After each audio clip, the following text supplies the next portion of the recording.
கரூரில் தாவேக தலைவர் விஜயின் பிரச்சார கூட்டத்தில் சிக்கி 39 பேர் உயிரிழந்த துயர சம்பவத்திற்கான காரணம் மற்றும் இதுபோன்ற சம்பவங்களை தடுப்பதற்கான நடவடிக்கை குறித்து பொதுமக்கள் தெரிவிக்கும் கருத்துக்களை கேட்கலாம். எந்த டைம் கொடுத்துருந்தாங்க என்னன்னு தெரியாது. ஒரு 5:30 போலதான் அவர் ரவுண்டானத்துக்கு கிட்ட வந்திருப்பார் போல இருக்கு. 5:30 மணில இருந்து கிட்டத்தட்ட ஒரு 7 மணி ஆயிடுச்சு அவர் போக வேண்டிய ஸ்பாட்டுக்கு. அதுக்குள்ளேயுமே ஏகப்பட்டது. ஆனா மக்கள் வெயிட் பண்ணது, நான் சொல்றது ஈவினிங் 7 மணி சொல்றேன். மக்கள் வெயிட் பண்ணது காலையில 6 மணி 7 மணில இருந்து அவங்க வெயிட் பண்ண ஆரம்பிச்சிட்டாங்க. அவங்களுக்கு சுய ஒழுக்கம் வேணும். யாரு எந்த நடிகர் வந்தாலோ எந்த ஒரு அரசியல் தலைவர் வந்தாலும் அவங்களுக்குன்னு ஒரு சுய ஒழுக்கம். அது இல்லாதனாலதான் இவ்வளவு பிரச்சனை. அங்க நடிகர் வந்துட்டாங்கன்னு இவங்க போய் போய் போய் போய் பிரஸ் பண்ணி எல்லாம் அழுத்தி அழுத்தி இப்ப இறந்தது 40 பேர். கரூர் 40 பேருங்கிறது கேட்கறப்ப அவ்வளவு ரணமா இருக்கு. இதெல்லாம் வெளியே சொன்ன அவங்க குடும்பத்துல ஒவ்வொருத்தரும் ஒரு மனவலி யாரால தாங்க முடியும். நிவாரணம் கொடுத்து என்ன பண்ணாலும் அரசு அவ்வளவுதான் பண்ண முடியும். அரசால போலீஸ் என்ன முடிஞ்சாலும் அவ்வளவு போய் சப்போர்ட் பண்ணி என்ன பண்ணாலும் கூட்டத்தை நெரிசல ஒரு அளவுக்கு தான் கண்ட்ரோல் பண்ண முடியும். ஒரு குறிப்பிட்ட அளவுக்கு மேல எதுவுமே தாங்க முடியாது. அதனாலதான் அங்க வினை ஏற்படுது. அவங்களுக்கு ஒவ்வொருத்தருக்கும் சுய ஒழுக்கம் இருக்கணும். அது இருந்தா எல்லாருமே தப்பிச்சிருக்கலாம்.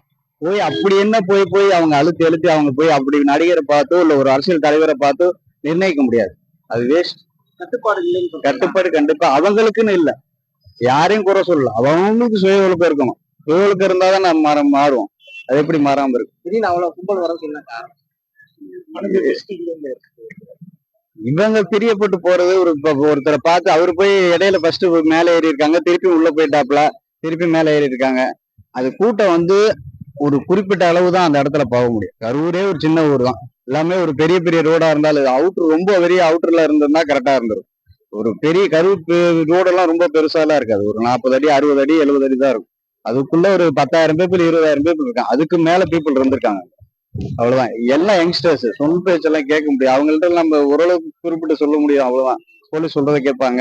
யார் சொன்னாலும் அவங்களுக்குன்னு ஒரு இது இருக்கணும்ல. அவங்க மாறினாதான். இவங்க காலையில இருந்து அங்க வெயிட் பண்ணிட்டு இருந்தனால அவங்க எல்லாரும் மக்கள் ஒரு ஸ்டார் அப்படிங்கும் போது குழந்தைகள் இது எல்லாருமே பாக்குறதுக்கு ஒரு ஆர்வம் இருக்கும் இல்லவா. அந்த டைமிங் கரெக்டா சொல்லாம கொஞ்சம் காலையில இருந்து மதிய 12 மணில இருந்து சாயந்தரம் 6 மணி வரையும் வெயிட் பண்ணிட்டு இருந்தனால 6 மணி நேரம் அவங்க அங்க வெயிட் பண்ணிட்டு தம்பி ஒண்ணும் இல்லாம சப்போஸ் வெளியில வர்றதுக்கு ட்ரை பண்ணவங்களையும் இந்த கும்பல்னால வெளியில வர முடியாத சூழ்நிலைக்கு தள்ளப்பட்டுட்டாங்க அவங்க. அதனால அவங்க எல்லாருமே இந்த விபத்துல இது பண்ணிட்டாங்க. இது கரூர் மாவட்டத்துக்கு ஒரு பெரிய இழப்பா நான் கருதுறேன்.